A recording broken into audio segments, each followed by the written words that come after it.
Kita buka saja. Assalamualaikum warahmatullahi wabarakatuh. Selamat malam. Pertama, saya mau ucapkan terima kasih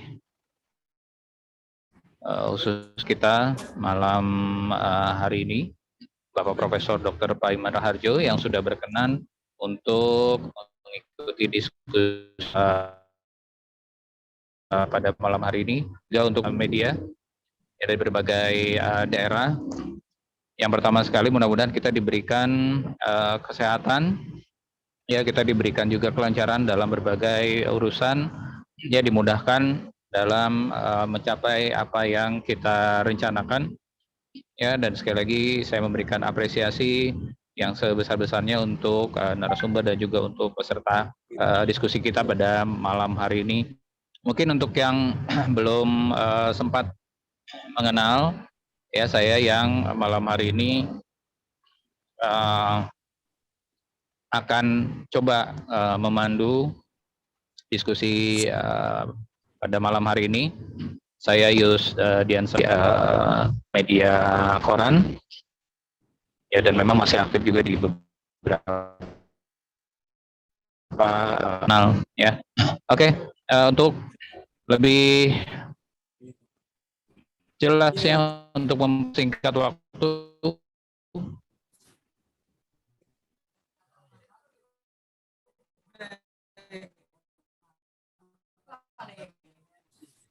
ya, mohon maaf ada sedikit gangguan sinyal, ya. Ya, oke, kita akan langsung saja.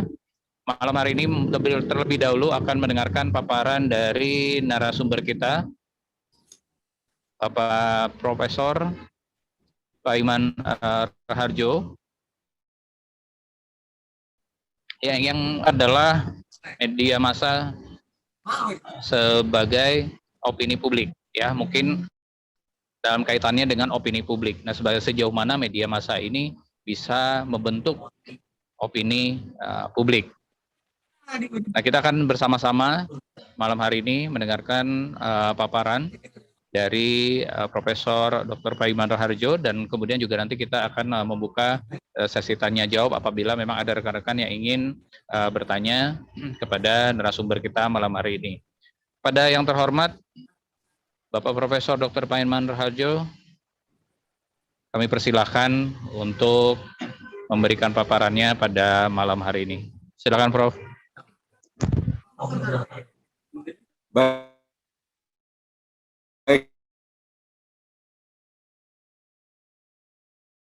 Terima kasih. Kita pertama-tama saya sampaikan terima kasih atas, ya, senang sekali bisa ketemu dengan awak media dan juga teman-teman semua.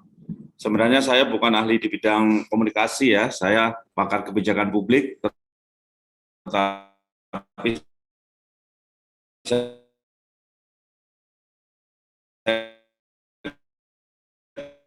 kebetulan dari politik saat ini sarana sebagai sarana komunikasi yang memang yang meramaikan suasana di dalam kehidupan berbangsa dan bernegara.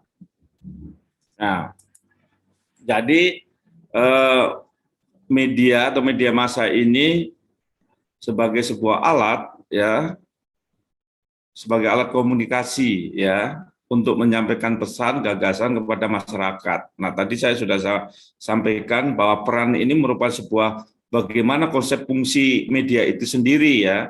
Jadi fungsinya itu adalah sebagai sarana komunikasi, ya, sarana komunikasi. Nah, tadi saya sampaikan di dalam membentuk opini, ya, ini media ini sangat berperan sekali. Ya, tadi saya sampaikan bagaimana opini ini dibentuk, ya. Ini dengan peran dari media penyampaian pesan. Tadi saya sampaikan saat ini, ya, misalkan informasi terkait dengan PPKM, ya, seolah-olah, ya, ada yang dikembangkan pemerintah ini berlama-lama itu membiarkan untuk PPKM, ya, tetapi sesungguhnya, ya, di dalam pesan itu harusnya lebih dikuatkan bahwa ini sebagai upaya di dalam menyelamatkan jiwa masyarakat dalam menghadapi wabah, ya, wabah corona. Nah, tetapi tatkala media membentuk opini, ya, menyiarkan hal-hal yang pemerintah gagal, pemerintah tidak ini dan sebagainya, maka akan membentuk sebuah opini pemerintah ini tidak mampu mengatasi. Nah, tetapi di sisi lain, di luar negeri ataupun pihak-pihak tetangga kita menilai Indonesia termasuk negara yang mampu. Nah, artinya apa? Opini ini tergantung dari media mau ke arah mana, ya kan? Karena masyarakat itu saat ini kan informasinya adalah kebanyakan dari media, baik televisi, baik itu radio, baik itu surat kabar, baik itu Twitter, baik itu Facebook dan lain-lain. Nah, oleh karena itu peran di sini harus menempatkan dirinya sebagai sebuah fungsi komunikasi yang independen, ya, fungsi komunikasi yang memang sebagai sarana komunikasi, ya, menyampaikan kalau jelek-jelek, kalau baik-baik gitu. Nah, tetapi saat ini cenderung, ya, karena untuk meningkatkan daya jual atau daya beli, ya, atau tren untuk naik ratingnya gitu, ya. Nah, itu biasanya bumbu-bumbu berita yang memang membuat penasaran publik itu yang justru banyak diangkat. Tetapi kalau hal-hal baik, ya itu orang tidak akan penasaran gitu. Nah, oleh karena itu di sini fungsi media massa itu harus independen betul, ya, sebagai sarana untuk menginfokan sesuatu yang benar gitu, ya, sesuatu yang benar. Nah, karena tatkala nggak benar akan terbentuk opini yang negatif gitu. Jadi setiap informasi itu bisa membentuk sebuah opini, ya. Misalkan saat ini opininya bahwa Indonesia tingkat kematiannya tinggi gitu, ya, tingkat kematiannya tinggi. Nah, itu orang akan berpikir, wah, memang nggak berhasil nih Indonesia menangani ini. Tetapi jika kita lihat dari sisi berita yang lain, bahwa dari sekian negara di dunia, Indonesia mampu menekan dari tingkat kematiannya, tapi yang sembuh sekian dan sebagainya. Dibandingkan dengan penduduk yang hampir 270, ya, dibandingkan dengan misalkan negara-negara yang penduduknya hanya 10 juta, ya. Nah, jadi sebenarnya peran dari media massa ini sebenarnya sebagai fungsi menginformasikan, ya, mengkomunikasikan, ya, bahwa gagasan, ide, dan kemudian juga pesan, ya. Nah, tergantung dari mau membangunnya seperti apa, opini positif atau opini negatif. Nah, karena media ini sebagai corongnya publik, sebagai informasi untuk menyampaikan pesan kepada publik, ya, maka peranan ini harus mencakup misalkan meliputi norma-norma, ya, norma-norma peranan satu konsep tentang apa yang dilakukan oleh masyarakat, oleh pemerintah, ya kan. Nah, oleh karena itu di dalam membangun sebuah opini, ya, ini harus betul-betul diarahkan kepada yang positif. Kalau tidak akan membahayakan. Misalkan seorang paiman dibentuk, ya, diopinikan, oh, seorang paiman, seorang tukang sapu yang luar biasa, gemar bersedekah, sekarang hebat. Maka di situ akan terbentuk opini yang negatif, yang positif. Tetapi kalau Pak Paiman sekarang ini sudah kaya, sombong, kemudian tidak pernah berbagi kasih, maka opini yang akan timbul adalah opini yang negatif. Nah, jadi sebenarnya peran media ini sangat menentukan, bukan menentukan lagi, tapi pakai sangat, ya, sangat menentukan. Ya, oleh karena itu, bagaimana sebenarnya opini ini dibentuk, ya, teman-teman wartawan kan, saya kira lebih ahli di dalam bagaimana meramu sebuah berita, ya kan. Nah, jangan sampai di dalam mengelola sebuah informasi, ya, dan berita ini, jangan hanya supaya kita ini ratingnya tinggi ataupun oplaknya banyak ataupun juga banyak yang menonton ataupun yang membaca gitu. Tetapi sebenarnya apa sih sebenarnya isi pesan yang ingin disampaikan? Sebenarnya itu. Karena sebenarnya di dalam media massa ini sebagai sarana komunikasi, di dalam proses komunikasi tadi ada komunikator, ya, teori komunikasi menurut Laswell secara secara singkat saja, secara apa istilahnya sederhana ya.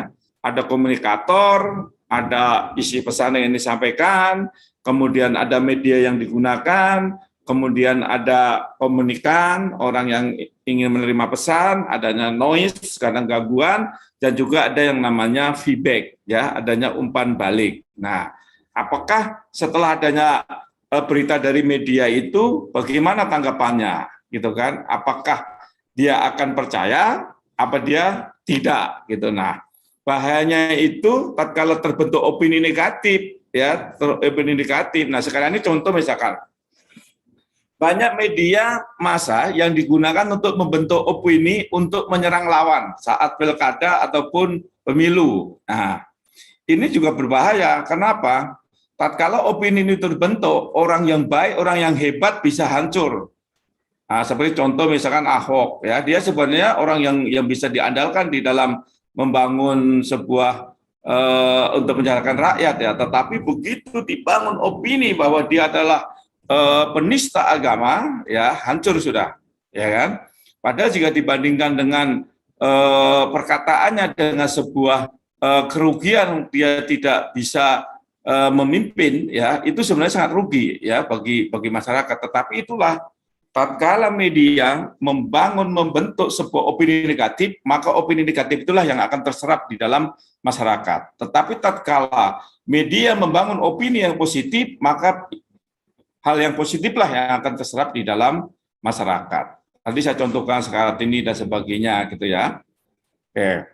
Nah, oleh karena itu kalau saya melihat, ya, bagaimana sebenarnya cara mengetahui adanya sebuah opini. Nah, saya kira untuk memahami opini, ya, ini sebenarnya tidak mudah, ya. Kadang-kadang antara opini dibentuk dengan yang namanya black campaign ataupun hitam, ya, atau juga dengan yang namanya fitnah, ya, dengan fitnah. Nah, disinilah peran sebuah media membentuk opini, ya. Nah, oleh karena itu, menurut Abelson, ya, bahwa berkaitan dengan kepercayaan mengenai sesuatu. Nah, tatkala media membentuk sebuah berita, diopinikan ke publik, agar publik ini ke arah mana, misalkan, supaya, contoh misalkan, saat orang menginformasikan Jokowi seorang PKI, misalkan. Nah, maka ini akan betul-betul, ya, mempengaruhi bahwa orang akan percaya, ya, Jokowi yang PKI. Padahal tatkala kita lihat secara benar, ya, pembentukan opini itu dengan sebuah nyatanya, dia aja belum lahir baru 61, ya kan? Masa saat 65 dia sudah ada di panggung, kan? Nah, ini juga bisa dibentuk, ya kan? Nah, bagaimana? Nah, tergantung dari sebenarnya media ini sebenarnya siapa yang menggerakkan. Nah, kalau secara fungsi dari media, ya fungsinya menginformasikan komunikasi yang baik, bukan komunikasi yang buruk. Tetapi disinilah bahwa peran media seringkali digunakan sebagai alat untuk yaitu didistribusikan ataupun untuk menyerang lawan supaya lawan itu terbentuk opini kurang baik di mata masyarakat, ya. Misalkan dia sudah berpuluh-puluh tahun punya istri 3 misalkan, tetapi dibentuk, wah, kalau pemimpin itu punya istri 3 itu enggak bagus, punya istri 3 itu wah ini melecehkan perempuan dan sebagainya, gitu. Nah, padahal sebelumnya tidak ada apa-apa, orang dia sudah berpuluh-puluh tahun, ya kan, tetapi begitu dibangun opini, orang kan, oh iya, nggak pantas dia jadi pemimpin, oh dia istrinya 3 misalkan, ya. Nah, itu bisa dibangun sebuah opini. Nah, oleh karena itu tadi saya sampaikan bahwa peran media ini, ya, secara independen harusnya menginformasikan sesuatu yang baik-baik ataupun yang sesuai dengan tujuan, ya, tujuan dari fungsi media itu sendiri, kan, menginformasikan terhadap publik, kan. Nah, tetapi ya tadi seringkali untuk mengejar mengejar target, mengejar ininya dan sebagainya, ya, penjualan dan sebagainya. Nah, dibuatlah berita-berita yang sedikit-sedikit miring gitu kan, sedikit miring ya kan. Itu kan banyak berita-berita yang bisa mempengaruhi ya. Contoh misalkan, nah ini teman-teman wartawan juga harus hati-hati nih di dalam menyampaikan berita nih. Misalkan gini ya, sebagai contoh ya, terbentuk opini bahwa vaksin itu bisa membuat lumpuh ataupun kejang-kejang, ya kan? Nah, tatkala ada salah satu orang begitu setelah divaksin kejang-kejang, dibangunlah itu opini, ya, bahwa setelah divaksin maka kita lumpuh dan kejang-kejang. Tetapi opini itu dibangun terus, padahal yang 70 juta yang sudah divaksin tidak apa-apa, tapi tidak dibangun. Nah, yang dibangun yang satu tadi, maka orang akan terpengaruh. Akhirnya saya keliling-keliling ke daerah-daerah, banyak yang takut, mengatakan, Pak, habis itu pas itu kejang-kejang. Nah, kejang-kejang kan hanya satu, yang 70 juta kan tidak diberitakan, ya kan? Nah, ini akhirnya bisa terbentuk tuh opini bahwa vaksin itu tidak bagus untuk tubuh manusia. Nah, itu berita seperti itu bisa berbahaya. Berbahayanya apa? Karena sesungguhnya secara penelitian laboratorium ya, bahwa dengan vaksin itu akan meningkatkan yaitu namanya daya tahan tubuhnya lebih kuat, antibodinya lebih kuat gitu ya. Seperti dulu juga kan waktu kecil kita cacar juga takut kan, ditakut-takuti. Padahal setelah kita vaksin, ya saya sudah umur 55, nggak apa-apa gitu kan. Nah, artinya bahwa media ini bisa membangun sebuah opini yang memang negatif dan juga bisa positif. Nah, oleh karena itu tadi peran media kan harus independen, harus sesuai dengan roh jati dirinya adalah sebagai info, sebagai informan atau sebagai alat komunikasi, ya, sarana komunikasi, ya kan. Maka harus benar-benar beritanya bisa dipercaya, ya, bisanya dipercaya, ya.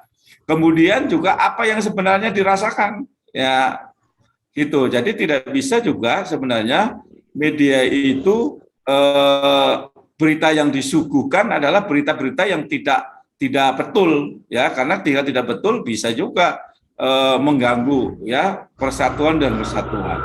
Ya. Nah, ini juga saya kira contoh-contoh tidak usah. Nah, saya kira bahwa di dalam media ini ya coba aja juga tatkala di dalam acaranya Bang Karni Ilyas ya, misalkan kayak di Bang One itu ya. Nah, itu kan hanya sedikit ya, yang ditayangkan sedikit, tetapi itu bisa membentuk opini ya, maksudnya seperti apa ini gitu ya, gitu. Nah, karena seringkali media bisa dimanfaatkan untuk membangun sebuah opini yang negatif, ya, maka kita juga harus memahami bagaimana etika di dalam berkomunikasi di media massa, ya. Nah, ini untuk menjaga keseimbangan bahwa media massa ini memang diperlukan ya untuk memberikan sebuah komunikasi ya, berita-berita kepada masyarakat. Nah, oleh karena itu ya kalau kita melihat ya tayangan saya hilang ya. Nah, jadi kalau kita melihat ya, Mas, tayangan saya bisa ditayangkan? Enggak. Nah, saya kira bahwa ya di dalam peran media tadi ya kita juga harus menjaga yang namanya etika ya, etika di dalam berkomunikasi ya, berkomunikasi di media massa ya, berkomunikasi di media massa. Nah, pentingnya etika di dalam komunikasi ini ya, saya kira Nah, pentingnya etika di dalam komunikasi ini harus disadari bahwa sesuatu yang memang tidak bisa dipisahkan dalam proses komunikasi. Oleh karena itu ya, etika komunikasi itu harus dibangun ya, dibangun. Karena tanpa adanya etika di dalam fungsi komunikasi ya, proses komunikasi itu akan menuai kecaman. Nah, oleh karena itu ya, di dalam berkomunikasi di media massa ya, kita harus menggunakan atau menjaga sebuah etika. Alasannya apa? Ya, alasannya apa kita memerlukan sebuah etika di dalam komunikasi ya? Nah, karena satu, untuk menjadikan sebuah pendekatan yang baik ya, menjadikan sebuah pendekatan yang baik. Nah, kelihatan lagi tayangannya?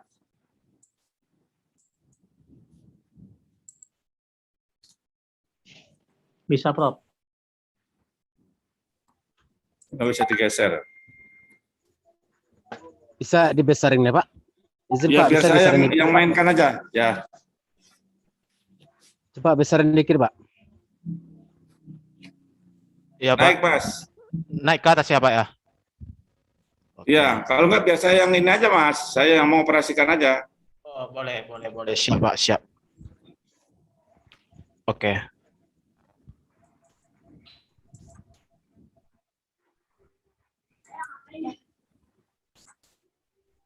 Ya, jadi biar saya aja, Mas, yang operasikan, Mas, biar nggak lompat-lompat, Mas. Nah, alasannya mengapa kita memerlukan etika di dalam komunikasi. Nah, menjadi sebuah pendekatan yang baik.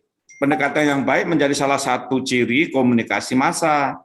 Ya, dengan adanya etika maka proses pendekatan bisa berlangsung dengan lebih baik. Ya, yang kedua, komunikasi akan lebih berkesan dan santun. Ya, komunikasi akan lebih berkesan dan santun. Ya, karena etika komunikasi itu juga akan membuat pola komunikasi yang berkesan. Oh, dia cara bicaranya sopan, cara menyampaikan ini, makanya tatkala di dalam sebuah debat publik calon di dalam pemilu ya, masyarakat akan mengamati tingkat perilaku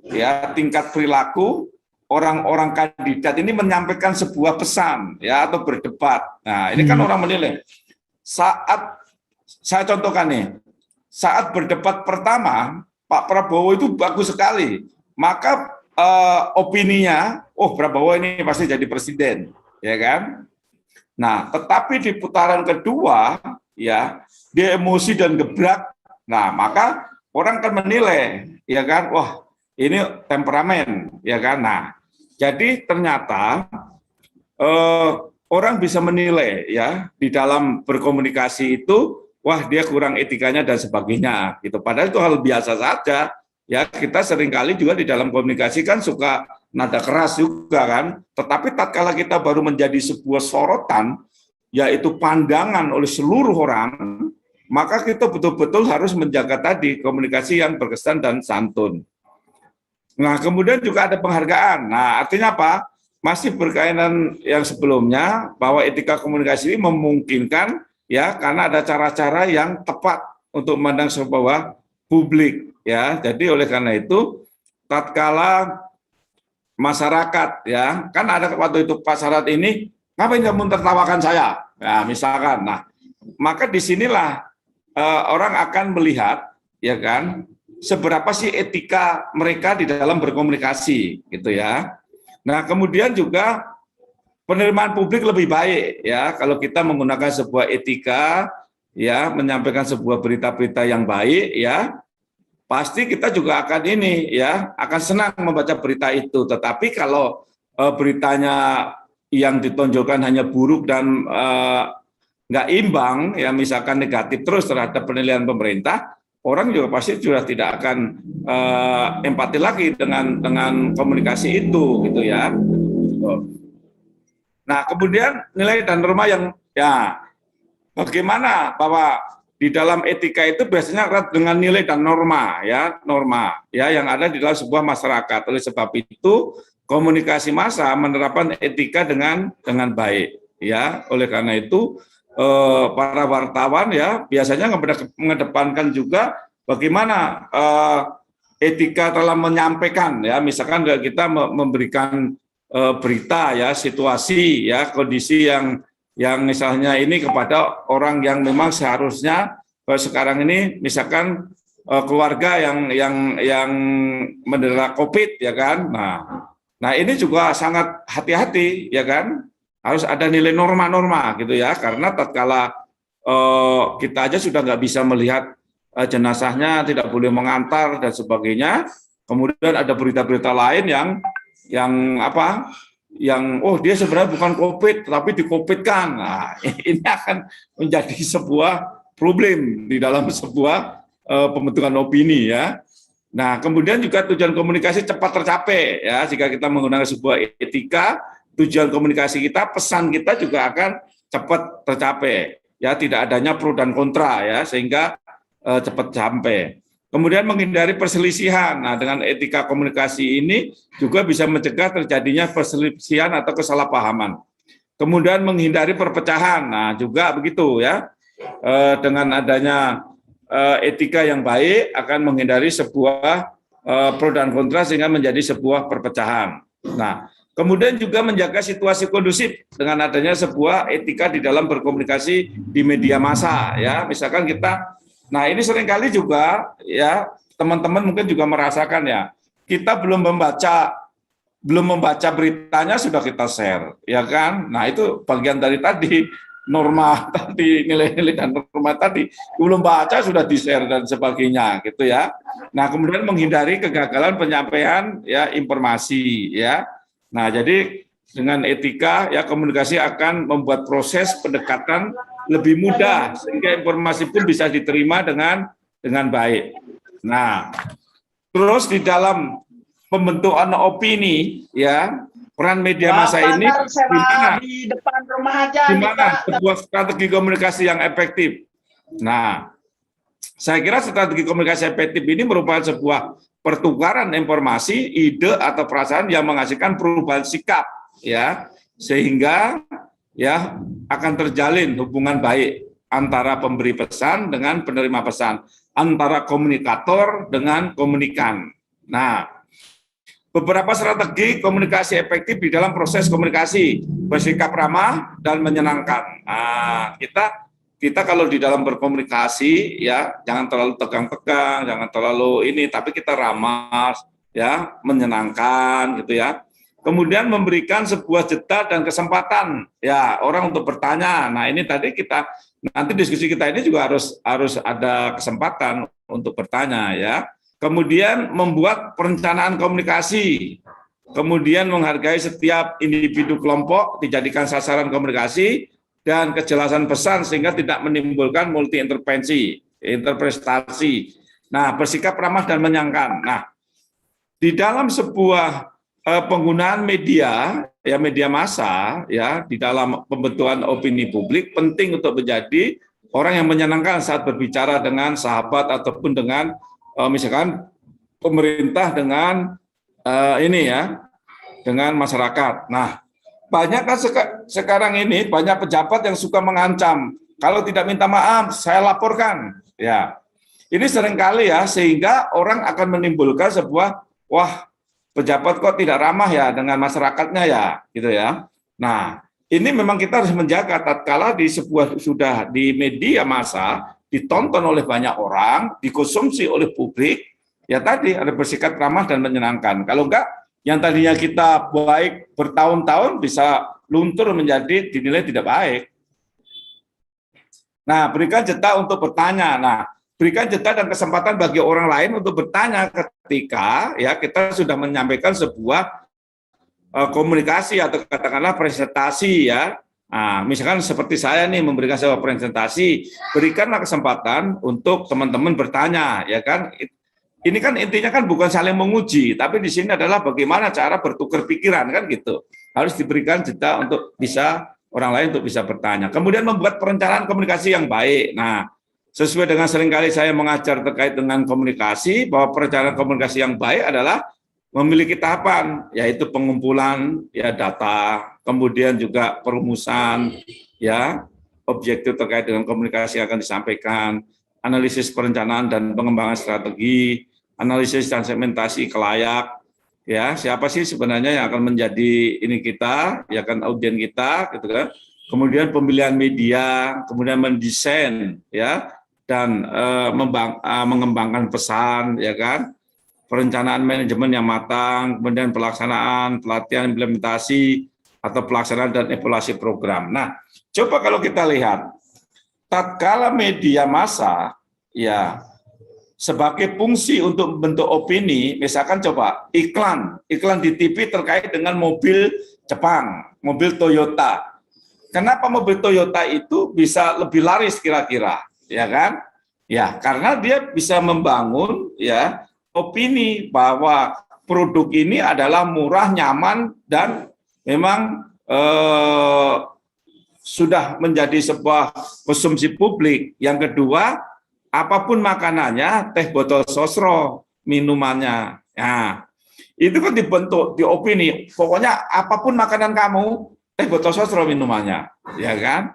Apapun makanan kamu, aku bawa minumannya. Misalkan. Nah, ini bagaimana cara sebuah laku merencana ya dengan mendesain, dengan membuat logonya, terus kemudian bagaimana membangun brand image-nya dan sebagainya, gitu ya.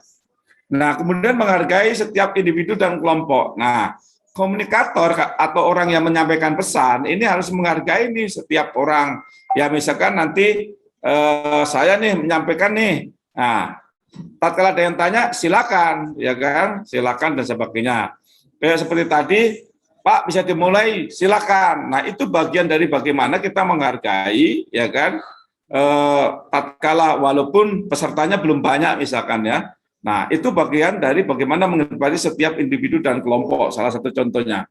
Nah, kemudian kejelasan pesan. Nah, dengan kejelasan pesan ya, maka tidak akan menimbulkan multi interpretasi. Nah, tidak adanya banyak persepsi ya. Oh sama, oh itu ternyata obat. Ya udah semua mempersepsikan itu obat gitu ya, gitu. Nah, tentunya dengan kejelasan pesan ini ya diharapkan pesan yang disampaikan atau komunikasi yang dibangun ini akan mencapai dengan tujuan dari awal. Kalau komunikasinya ini huruf A, ya nyampainya ke khalayak huruf A, ya. Teman-teman yang saya cintai dan saya hormati, saya kira itu yang bisa saya sampaikan. Ya, mudah-mudahan kita bisa sama-sama ya membangun ini, terutama di dalam menghadapi sebuah isu dan opini yang bisa menyudutkan pemerintah atau diri kita. Ya, ini juga kita harus bisa membentengi bagaimana caranya sih kita juga yang terpenting bagaimana kita memerankan media ini selaku pemerhati media ataupun wartawan gitu ya, media gitu ya. Bagaimana sebenarnya kita ini bisa membangun sebuah media massa ini sebagai opini publik yang positif sehingga tidak menimbulkan sebuah pro dan kontra. Saya kira itu sementara, Mas. Saya kembalikan pada moderator, silakan. Ya, terima kasih Profesor atas pemaparannya. Tadi rekan-rekan sudah menyimak ya bagaimana beliau ya Profesor Paiman tadi menyampaikan kaitan media massa ini dengan pembentukan opini publik yang pada intinya tadi harus bisa ya menjadi sebuah media pemberi informasi ya yang baik gitu ya, yang tidak mencederai ya nilai-nilai positif dari informasi tersebut sehingga bisa membentuk opini publik yang juga baik ya, menghindarkan konflik dan berbagai macam hal negatif lainnya. Mungkin seperti itu ya secara garis besarnya. Nah, kita ada waktu sekitar 30 menit untuk berdiskusi.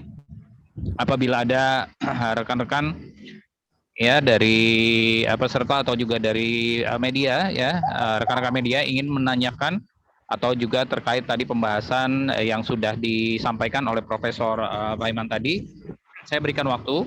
Ya mungkin ada yang ingin bertanya atau ingin menanggapi terkait apa yang disampaikan oleh Profesor tadi. Silakan ya. Saya buka waktunya. Tadi sudah ada yang ingin menyampaikan. Pak siapa tadi? Pak Agus. Pak Agus. Ya, kita berikan waktu untuk Pak Agus ya, Pak Agus Haripudin ya. Pak Agus dibuka dulu ini audionya, mic-nya. Ya. Di mute Pak, mute, hidupin. Di unmute dulu. Pak Agus.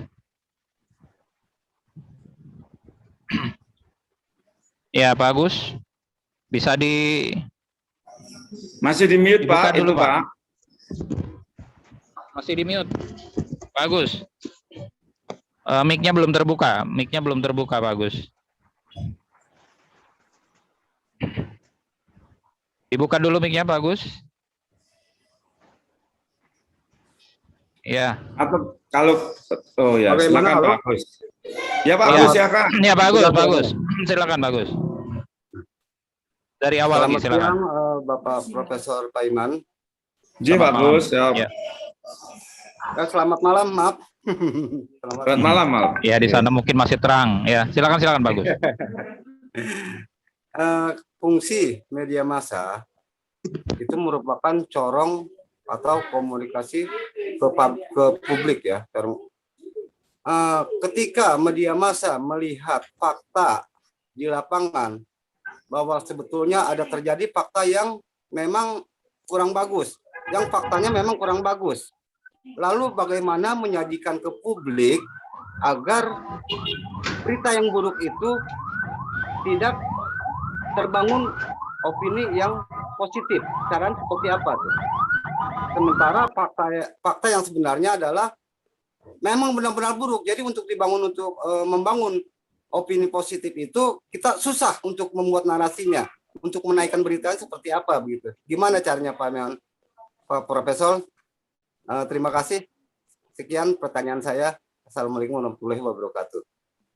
Waalaikumsalam warahmatullahi wabarakatuh. Ya, mau langsung ditanggapi, Prof? Atau kita buka kesempatan lagi?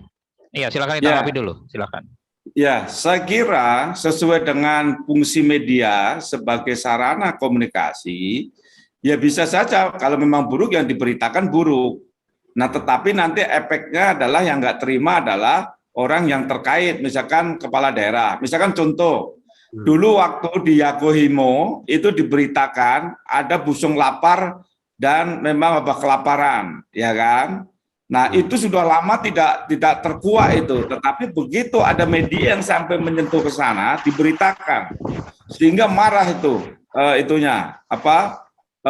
kepala daerahnya, ya kan? Nah, media ini memang dilema. Tatkala memberitakan berita-berita buruk, nanti akan ditekan ataupun diintervensi. Tetapi intinya, tatkala itu sebuah berita yang valid, itu tidak ada masalah. Karena apa? Karena kan tujuannya untuk memperbaiki. Kalau misalkan buruk, misalkan kondisi di sini memang belum ada yang divaksin, ya sampaikan aja memang belum ada yang divaksin. Nah, justru dengan adanya berita yang itu kan sebenarnya kan bukan negatif, tetapi orang sebagai pejabat bisa saja dia menganggap ini berita yang menyudutkan, ya kan? Tetapi justru berita yang menyudutkan tadi terkadang justru akan membawa sebuah penyelesaian, ya, bahwa berita itu akan nyampe ke tingkat pusat. Oh, bener toh, selama ini kok laporannya kok nggak seperti yang diberitakan sekarang gitu. Justru tadi saya sampaikan, dengan adanya media massa, peran media massa ini bisa menjadi fungsi kontrol, ya, kontrol yang tadinya tidak sampai ke atas, ya kan, justru dengan pengungkapan secara nyata oleh media massa ini kan sebagai kontrol. Oh, ternyata selama ini you melaporkan yang nggak benar, melaporkan asal Bapak senang, buktinya kejadian nyatanya seperti ini. Nah, artinya media juga jangan terlalu takut juga memberitakan sebuah kenyataan, karena sebenarnya berita yang valid itu kita juga tidak bisa dituntut. Kenapa? Beda dengan fitnah gitu. Kalau memang sebuah berita itu adalah valid, memang nyata, nggak bisa juga polisi mau menekan kita, nggak bisa juga. Karena apa? Pak, tujuan kami memberitakan kekurangan ini adalah dalam rangka untuk perbaikan, Pak, supaya pemerintah pusat bisa lihat nyata. Mungkin selama ini pemerintah daerah menutup-nutupi atas kekurangan-kekurangan atau hal buruk tadi. Nah, artinya apa? Bahwa fungsi media ini sebagai kontrol, ya kan, bahwa selama ini ternyata nggak benar laporannya daerah pusat. Buktinya nyatanya seperti ini. Seperti dulu waktu di Yakohimo terjadi sebuah busung lapar, ya kan? Itu nggak ketahuan tuh sampai 5 tahun itu kan. Nah, kemudian ketahuan akhirnya apa? Ada sebuah penanganan cepat, dibuatlah rumah sakit, kemudian dibuat posko, kemudian dan sebagainya. terus adanya pemantauan dan sebagainya. Nah, saya kira itu bagus. Jadi sebenarnya caranya adalah ya diungkapkan saja secara valid, tetapi dengan bahasa tadi, dengan bahasa yang santun, tidak bahasa yang menyerang ya, tidak bahasa yang menyerang. Kalau menyerang nanti, misalkan menyebut nama nih, nanti bisa yaitu perbuatan tidak menyenangkan atau kena yang namanya Undang-Undang ITE gitu ya. Tetapi kalau kita memberitakan sesuatu yang memang berita itu kondisinya buruk, itu sebenarnya tidak apa-apa, justru itu harus. Kenapa? Sebagai kontrol, tadi kan saya katakan paparan media ini sebagai kontrol. Tatkala berita-berita yang dari bawahan ini asal Bapak senang, ABS, justru dengan ada temuan berita yang tadinya buruk itu bisa memberikan sebuah yaitu pesan yang nyata, pesan yang mana bisa sampai kepada pembuat kebijakan. Saya kira bagus ya, jadi caranya ya tadi, ungkapkan secara fakta dan valid dengan sebuah kata-kata yang memang beretika dan sopan, sehingga tidak ada yang tersinggung, sehingga tidak dilaporkan atas perbuatan tidak menyenangkan. Saya kira itu, Pak Agus. Terima kasih, Pak Profesor. Ya, itu dia tanggapannya ya dari Pak Agus, bahwa memang tidak seharusnya kita juga merasa khawatir ataupun juga takut apabila kita memang memberitakan sesuatu hal yang bersifat fakta. Ya, walaupun itu memang bukan satu hal yang bagus, karena ya balik lagi, jurnalis ataupun wartawan ini memiliki fungsi sebagai social control. Artinya apa yang terjadi di masyarakat itu memang wajib untuk diberitakan atau diinformasikan ya selama keadaan atau faktanya seperti itu. Jadi bukan mengada-ngada, dan juga tadi catatan dari Profesor dengan menggunakan bahasa yang sesuai. Kalau di kita ada namanya kayak kode etik jurnalis, ya, ada kode etik jurnalis di mana kita memang wajib menempuh beberapa tahap ya agar berita tersebut menjadi sebuah karya jurnalistik. Oke, mungkin ada yang ingin kembali menanyakan ya sesuatu kepada narasumber kita, kepada Profesor Pak Iman ya, terkait tadi untuk membentuk opini publik ya, peran media massa. Apakah ada lagi dari rekan-rekan peserta? Ya, kebanyakan memang malam hari ini peserta kita dari berbagai media nih, dari berbagai media di seluruh Indonesia. Mungkin ada yang ingin menanyakan kepada narasumber kita malam hari ini? Untuk semuanya silakan, masih ada waktu untuk diskusi kita pada malam hari ini. Saya ingin sedikit menanyakan nih kepada Profesor, tadi sudah disampaikan memang pada saat ini tetap peranan media massa sendiri ini cukup penting dalam membentuk opini publik. Nah, saya ingin menyoroti saja bahwa memang saat ini ada juga dilema yang dihadapi oleh media massa terkait media massa adalah juga sebuah industri, karena ya menurut aturan dari pemerintah sendiri ya atau menurut perundang-undangan bahwa media massa ini harus juga berbentuk badan hukum yang kebanyakan adalah berbentuk PT atau perseroan terbatas. Nah, ini secara tidak langsung bahwa media ini adalah juga sebuah industri, di mana industri ini juga membutuhkan ya ketersediaan sumber daya finansial yang cukup apabila ingin menjadi perusahaan yang sehat. Nah, di satu sisi media massa dituntut untuk bisa menjadi salah satu sarana ya mencerdaskan masyarakat, memberikan informasi yang valid dan sebagainya. Namun di sisi yang lain juga ada tuntutan dari perusahaan media bahwa kita pun harus hidup. Dan hidupnya media dari mana? Adalah ya tadi dari iklan ya dan hal-hal yang lain yang berkaitan dengan penghasilan media. Nah, inilah yang menyebabkan mungkin beberapa media ini menggunakan trik-trik yang tadi seperti Profesor bahas tadi ya, menggunakan clickbait misalnya, ya menggunakan judul yang bombastis yang terkadang tidak sesuai dengan isi dari berita tersebut. Nah, ini bagaimana tanggapan Profesor menyelaraskan antara media sebagai sebuah bisnis, ya sebagai sebuah bisnis media yang juga harus hidup, gitu ya, harus sejahtera juga, tapi di satu sisi kita mempunyai misi yang sangat mulia, yaitu menjadi kontrol sosial dan memberikan informasi yang bisa mencerdaskan masyarakat. Terima kasih, Prof. Ya, saya kira ada dua hal yang berbeda terkait dengan bisnis dengan fungsi media massa. Ya, fungsi media itu intinya sarana ya komunikasi, ya menyampaikan ide, gagasan dan pesan kepada khalayak.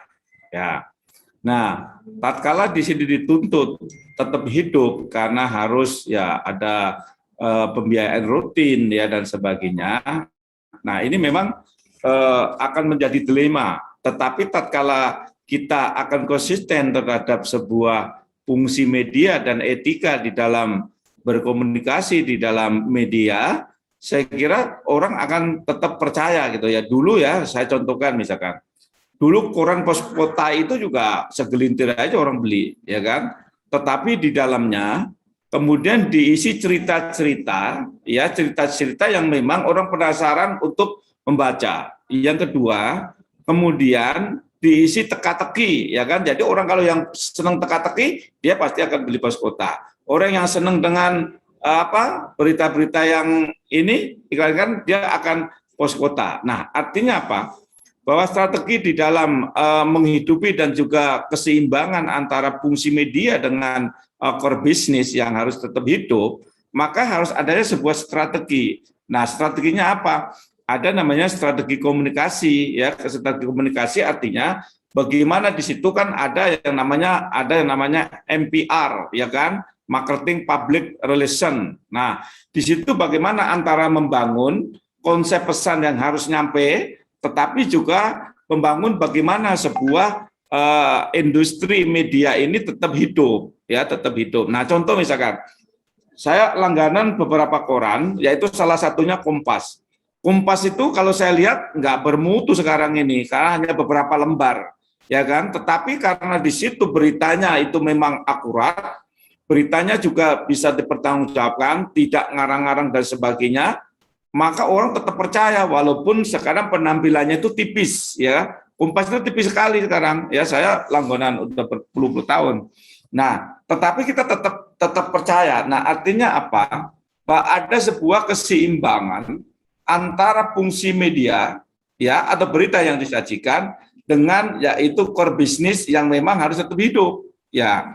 Nah, oleh karena itu biasanya ya di dalam sebuah industri media, ya, membangun sebuah opini yang bagus agar orang percaya. Tadi saya katakan kan bahwa tatkala orang sudah percaya, ya orang pasti akan mengkonsumsi ataupun akan tidak akan beralih dengan yang lain. Nah, yang kedua tentunya tidak hanya menyuguhkan sebuah berita saja di dalam media, mungkin dengan bisnis lain, ya, mungkin ya misalkan kayak sekarang media ada yang media koran, terus kemudian punya media cetaknya punya, media televisinya ada, media sosialnya ada. Nah, sekarang ini kan yang paling laris di media sosial, ya kan? Orang lebih banyak cepat karena hampir semua punya handphone, ya kan? Dan itu gerakannya cepat tuh, informasi itu langsung nyampe, ya kan? Bisa melalui Twitter, bisa melalui Facebook, bisa melalui yang akun lain dan sebagainya. Nah, oleh karena itu, bagaimana cara menyiasati agar industri media ini tidak juga lesu dan bangkrut akibat memang tidak ada keseimbangan, ya, antara pemasukan dengan berita yang disajikan. Nah, jadi yang pertama adalah membangun kepercayaan. Satu, membangun kepercayaan, ya. Tatkala orang sudah percaya, tadi saya contohkan, Kompas itu walaupun sekarang tipis, orang tetap percaya, nggak akan beralih. Saya pun juga nggak beralih, padahal wah tipis sekali. Dulu padahal sampai 32 halaman dan sebagainya, sekarang sedikit sekali, gitu ya. Nah, jadi membangun kepercayaan. Yang kedua, jadi membuat keseimbangan antara fungsi media dengan core bisnis yang dibangun, ya, supaya ya kalau hanya mengandalkan misalkan media cetak, ya pasti akan nggak keburu, untuk apa istilahnya nggak ke Uber, ya, ke oplahnya dengan cost yang dikeluarkan, ya. Oleh karena itu harus ada strategi bisnis lain, jadi tidak pure hanya media cetak atau koran misalkan, tetapi ada misalkan membangun pelatihan jurnalistik, kemudian ataupun dalam media, kemudian dan sebagainya. Saya kira itu ya. Jadi harus ada sebuah keseimbangan antara fungsi media yang dibangun ya untuk ke publik, tapi juga ada sebuah strategi bagaimana membangun sebuah core business di dalam industri media itu sendiri, ya kan? Di Poskota Group itu kan tidak media cetak, tidak koran aja, ya kan, macam-macam dan sebagainya, ya kan? Saya kira itu termasuk juga ada misalkan kayak Gramedia Group, ya, itu kan tidak hanya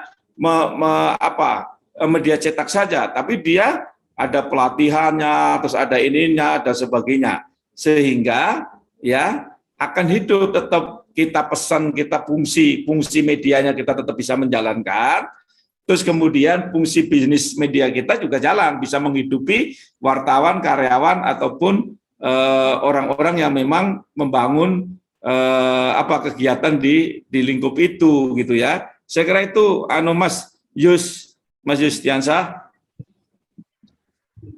Ya, oke. Terima kasih tanggapannya, Prof. Ya, saya berikan kembali kesempatan untuk rekan-rekan yang ingin menyampaikan atau menanyakan sesuatu terkait dengan topik kita pada malam hari ini. Ya, silakan Abang Dah, diperkenalkan diri dan langsung saja. Assalamualaikum dari Basri Manto dari Sumatera Barat, Pak. Siap, Pak Basri Manto, silakan. Ya, kita dari Sumatera Barat ya, Bang. Siap. Sumbar. Ya, kita mengenai sistem pekerjaan pemerintah PU, pembangunan jalan kan gitu. Jadi jalan ini adalah keluhan warga. Jadi memang agak ada ditanggapi keluhan warga sebagai orang PU, gimana itu, Pak? Nah, pertanyaan Bapak terkait dengan yang topik kita bahas, opini publik, Pak. Nah, caranya bagaimana? Iya, Pak. Caranya gini, saya orang aktivis, saya biasa bisa membuat opini. Jadi gini, Bapak buat opini bahwa ya jalanan itu sudah nggak layak. Kemudian di situ bikin demo dikit lah di situ, ya 10 orang, 20 orang gitu ya. Dibuat opini kalau memang rakyat menuntut secepatnya. Nah, begitu dibuat berita, ya, nah, dilewat aja dengan media massa beritanya. Itu akan lebih cepat daripada dengan media cetak, ya. Jadi caranya topik kita ini, Pak. Jadi Bapak membuat opini, Pak. Opini bahwa memang rakyat di situ sudah betul-betul sengsara akibat jalan itu tidak bisa terakses, ya kan?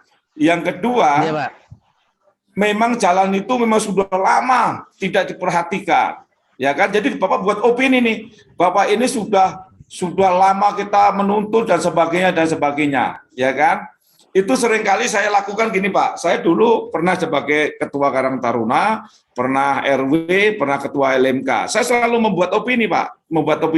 Pak, ini kalau sampai nggak segera dibetulin saluran ini, Pak, banjir sekali lagi, demo 10.000 orang ke balai kota, Pak. Nah, dengan membuat opini, ya orang akan segera biasanya, wah ini kalau bener nih bahaya nih nanti jabatan saya bisa ini nih. Nah, biasanya seperti itu.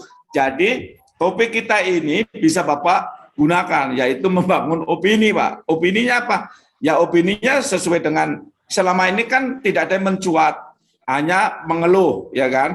Sekarang dibentuk opini bahwa memang rakyat menuntut, ya di situ di jalan yang jelek itu, ya kemudian dipotret banyak orang yang di situ, cepat perbaiki. Kalau kita perbaiki kita akan ke Jakarta, misalkan seperti itu akan bisa membuat sebuah opini ya terbentuk, Pak. Wah, bahwa ternyata sudah nggak main-main ini, ternyata rakyat sudah marah ini. Nah, kira-kira seperti itu, Pak Basri, ya. Artinya opini ini juga harus dibangun, jangan terlalu berlebihan. Takutnya nanti kita memoto jalanan di lain yang kita inginkan. Kan ada itu membentuk opini, tiba-tiba kita membuat jalanan yang rusak yang di tempat lain yang bukan kita kita ini tuntut gitu. Nah itu juga nanti repot juga gitu kan. Kan banyak berita, wah kebakaran udah 2 tahun lalu itu. Terus kemudian kerusuhan udah kerusuhan 3 tahun yang lalu dimunculkan lagi. Nah itu opini yang nanti orang akan bisa cepat membaca tuh, ini cuma reka-reka nih. Ini kan foto sudah lama ini. Nah kira-kira seperti itu. Ya, jadi harus sesuai dengan valid tadi ya. Jadi opini yang kita bangun adalah opini yang memang ada data dan faktanya, Pak. Ya. Masalahnya itu udah 15 tahun belum pernah disentuh aspal. Itu jalan alternatif dari warga, sebanyak warga itu kakaknya 350 kakak itu, Pak. Tapi jalan alternatifnya tidak terbentuk udah 15 tahun, Pak. Tapi warga itu minta bantu gimana secara sistemnya untuk ajukan ke media, terserah Bapak saat pokoknya jalan ini tetap terbantu dengan mohon bantu. Dia minta bantu sama kita, Pak. Melanjutkan jalan itu. Ya, Pak. Pak Sri buat foto-fotonya dengan warga, kirim ke saya, segera saya kirim ke Pak Menteri, ke Pak Basuki, kebetulan teman saya beliau. Nanti saya kirim ke beliau, ke AP beliau, ya. Oke, Pak. Itu ya. Oke, itu dia Pak Basri. Iya, Pak. Ya nanti ini Profesor bisa juga menjadi menjembatani mungkin ya apabila memang terkait adanya kerusakan ataupun juga infrastruktur yang kurang memadai atau tidak mendapatkan perhatian. Ya. Jadi intinya gini, informasinya disampaikan ya. Artinya buat berita, nanti beritanya saya teruskan biar sampai kepada yang membuat kebijakan. Ya, jadi tetap membuat beritanya biar saya sampaikan.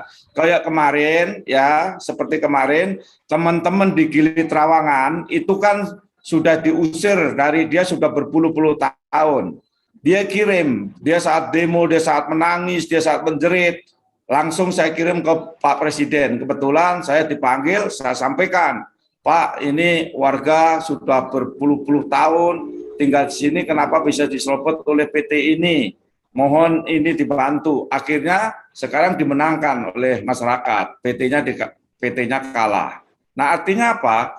Bahwa opini yang berita yang Bapak buat, ya itu tatkala tidak direspon karena memang atasan nggak nyampe, Pak. Ya, itu banyak yang saya alami. Begitu saya sampaikan ke Presiden atau ke Menteri, ya itu langsung dipanggil tuh gubernurnya. Pak Gubernur, apa benar nih? Gini. Ya Pak, betul. Kenapa bisa begitu? Nah, artinya apa? Media ini bisa juga ya multifungsi, di samping menyampaikan pesan, juga bisa membantu tatkala kesulitan masyarakat. Ya tadi, bagaimana caranya? Bentuk dulu opini. Kalau nggak ada beritanya, yang orang nggak percaya. Kalau kata siapa Pak Paiman? Ini Pak, beritanya ada Pak, sampai demo-demo nih Pak. Saya tunjukin tuh foto-fotonya itu kan. Ini Pak. Sampai mereka ini Pak bakar-bakar ban ini nih, sebelum bakar yang lain-lain silakan segera ditanggapi gitu kan. Nah begitu, memang harus ada berita Pak. Kalau nggak ada berita ya kita dikirain ngomong kosong dong. Tapi begitu ada beritanya, ini Pak berita medianya, ini Pak berita medianya dan sebagainya. Ya saya kira itu. Baik, mungkin saya jam 9 harus ada kegiatan lagi ya. Oke Pak, oke Pak.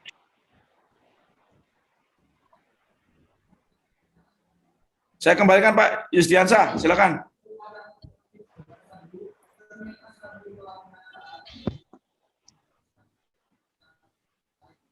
Mas Yusdiansyah mati lagi kayaknya. Ya, lagi ada dapat gangguan mungkin. Ya, lampu mati di sini Pak. Baik Profesor, kita tutup saja sampai sekarang Pak Prof ya, boleh ya? Iya, monggo. Baik. Kami wakili daripada tim panitia acara webinar Media SEO mengucapkan banyak terima kasih Prof atas kehadiran Pak Profesor Paiman Raharjo sebagai narasumber kami malam ini dalam acara tema peran media massa sebagai opini publik. Ya, Ya, terima kasih. ya Prof. mungkin bisa sedikit menambahkan. Mohon maaf sekali lagi audio di di tempat saya rada agak kurang maksimal. Ya, saya juga ingin mengucapkan terima kasih untuk Profesor yang sudah banyak juga memberikan pencerahan ya pada malam hari ini terkait dengan opini publik dan juga media massa. Dan mudah-mudahan sih diskusi kita ini masih bisa berlanjut di lain kesempatan. Ya, saya yakin memang dari rekan-rekan juga masih banyak yang ingin ditanyakan, yang ingin disampaikan. Terakhir, Prof, kalau ini ada sedikit waktu, saya ingin sedikit mendapat tanggapan dari Profesor ini terkait di beberapa daerah. Ini saya banyak sekali mendapatkan keluhan ya dari rekan-rekan media di mana para pejabat publik di daerah ini agak sulit untuk dimintakan konfirmasi terkait pemberitaan. Ya misalkan saja terkait penggunaan anggaran, padahal anggaran tersebut jelas-jelas adalah anggaran negara, baik itu dari APBD maupun juga dari APBN. Ya jadi seringkali mereka tidak membalas konfirmasi, tidak menjawab pertanyaan dan juga menghindari awak media atau menghindari wartawan. Nah, sebetulnya bagaimana tanggapan Profesor terkait hal tersebut? Dikarenakan ini juga adalah para pejabat publik yang notabene sebenarnya mereka harus memahami undang-undang KIP atau keterbukaan informasi publik. Sedikit tanggapannya, Prof. Ya, sebenarnya pertanyaan ini bukan ranahnya saya yang jawab, ya, karena saya bukan pejabat kan. Jadi intinya sebagai pengamat, ya, bahwa komunikasi yang harus dibangun adalah menggunakan komunikasi personal, ya. Jadi dari hati ke hati, tatkala kita sudah dekat dengan pejabat, pasti pejabat itu akan enggan jika tidak memberikan komunikasi. Tetapi kalau tidak kenal dengan kita, wah jangan-jangan nanti kita dipelintir-pelintir. Nah, orang selalu begitu ya. Saya pun kalau ditanya, saya bilang bukan ranah saya, jangan tanya saya, tanya ke Pak Dirut atau Pak Direksi. Saya hanya sebagai komisaris, jadi bukan ranah saya. Nah, pasti kita akan menjawab begitu. Nah, artinya apa? Tapi tatkala kita pendekatan personal, ya Pak, kami hanya untuk ini Pak, berita untuk konsumsi publik agar tidak ada fitnah-fitnah, kemudian ini, nah saya kira dia akan paham itu, sehingga dia akan menyampaikan, ya kan? Karena juga ada undang-undang keterbukaan informasi publik ya, undang-undang keterbukaan informasi publik bahwa pejabat publik itu memang harus terbuka menyampaikan informasi. Tetapi terkadang informasi itu bisa digoreng-goreng ya kan? Ada yang ya nanti ada yang namanya wartawan bodrek itu yang menggoreng-goreng, Pak, kalau ini saya tahu kelemahan Bapak nih. Kalau Bapak enggak ini, Bapak saya naikkan ini. Nah, kadang-kadang itu oleh karena itu saya memahami karena saya punya teman banyak pejabat, baik itu menteri, gubernur, bupati, karena kadang-kadang takutnya seperti itu, bahwa begitu ada kelemahan, nanti dijadikan senjata ya untuk pemerasan, ya itu. Nah, namun tatkala kita menggunakan dengan pendekatan personal ataupun komunikasi informal, ya tidak formal. Kalau formal pasti nggak diterima. Kita orang biasa secara protokol pasti nggak diterima. Wah ini pasti akan nyari-nyari nih gitu. Nah ya kita bisa saja, misalkan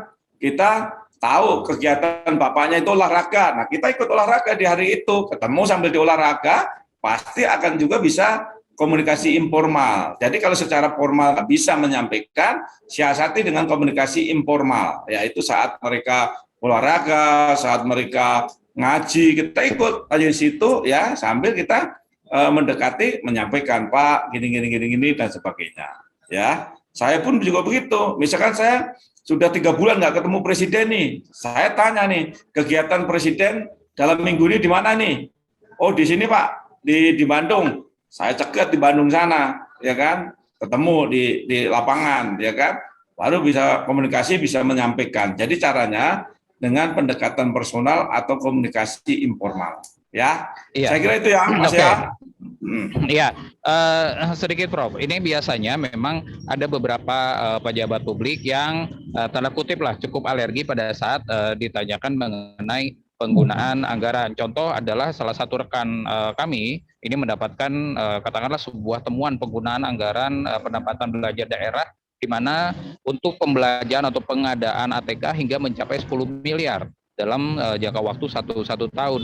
Nah ini dianggap tidak wajar karena memang di saat pandemi, kemudian di saat juga sekarang kondisi masyarakat seperti ini, ada penggunaan anggaran hingga 10 miliar untuk pembelian ATK. Nah ini pejabat-pejabat yang berwenang memiliki hak untuk menjawab ini sampai dengan saat ini tidak memberikan konfirmasi terkait hal tersebut. Nah, yang saya maksudkan adalah pada saat memang sudah tidak bisa lagi pendekatan baik itu secara informal maupun formal, ini hal apa yang bisa kita lakukan, Prof? Ya, kan mereka kan juga tidak punya ranah alur untuk memberikan ke wartawan. Jadi tatkala dia nggak mau, ya kita tidak bisa juga. Bagaimana caranya? Ya laporan ke DPRD. Kalau dia gubernur ke DPRD, agar DPRD yang bertanya. Atau data itu kasihkan ke BPKP, ya kan? BPKP atau BPK, ya kan? Biar nanti mereka yang berwenang menyelidiki. Kalau kita sebagai wartawan pasti akan menghindar karena kita memang bukan ranah di dalam mengorek itu, gitu kan? Itu nggak akan bisa diterima juga, gitu kan? Semua saya pikir para pejabat juga takut, nanti takut dipintir-pintir kan, ngomong aja pasti takut, ya kan?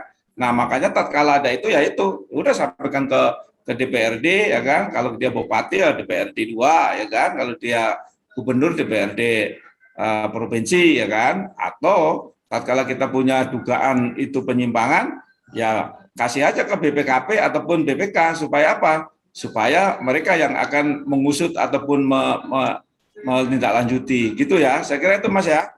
Karena ini kalau secara teknis itu kan saya juga tidak bisa menjawab saya ini karena itu kan pengalaman yang saya lihat ya begitu, pasti orang akan lari karena memang dianggap satu wartawan tidak punya kewenangan secara teknis untuk mengorek-ngorek tentang itu, gitu kan. Yang kedua, kalau memang itu datanya memang itu kita punya data itu ada dugaan penyimpangan, kasih yang berwenang biar dia yang ngusut, gitu. Bisa ke polisi, bisa ke BPK, bisa ke DPR atau DPRD, ya.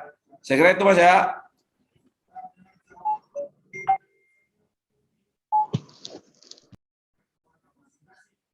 Baik, terima kasih banyak Pak Profesor. Oke. Matur nuwun, Pak. Siap. Oke, sudah hampir pukul 9 atau jam 21, artinya memang karena keterbatasan waktu kita harus akhiri diskusi malam hari ini. Sekali lagi saya ingin mengucapkan terima kasih pada Profesor ya Pak Iman yang sudah berkenan malam hari ini untuk menjadi narasumber kita. Tadi sudah memberikan banyak sekali informasi yang saya yakin akan sangat berguna untuk rekan-rekan semua yang ini. Ya apalagi mayoritas adalah mereka yang bergelut di bidang media. Dan saya juga tentunya memohon kepada Profesor apabila nanti kita ada diskusi lagi ya terkait dengan kebijakan publik dan segala macamnya, kita mengundang lagi Profesor untuk memberikan pencerahan lagi kepada kami semua ya seperti itu. Dan sekali lagi Oke, terima kasih. Oke, selamat malam, salam sehat untuk semuanya. ya, ya dan sekali lagi terima kasih untuk semuanya juga. Ya, kita ketemu lagi di lain waktu dan kesempatan.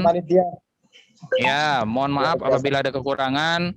Kita ketemu lagi di waktu dan kesempatan. Saya Yusdiansa. Wassalamualaikum warahmatullahi wabarakatuh. Selamat malam, sampai bertemu kembali. Waalaikumsalam, sehat selalu. Ya. Baik, terima kasih Bapak Profesor. Saya Oki Prasetya Hulu Eskom. Saya mengucapkan terima kasih banyak. Assalamualaikum warahmatullahi wabarakatuh. Waalaikumsalam warahmatullahi wabarakatuh, Pak Ongki.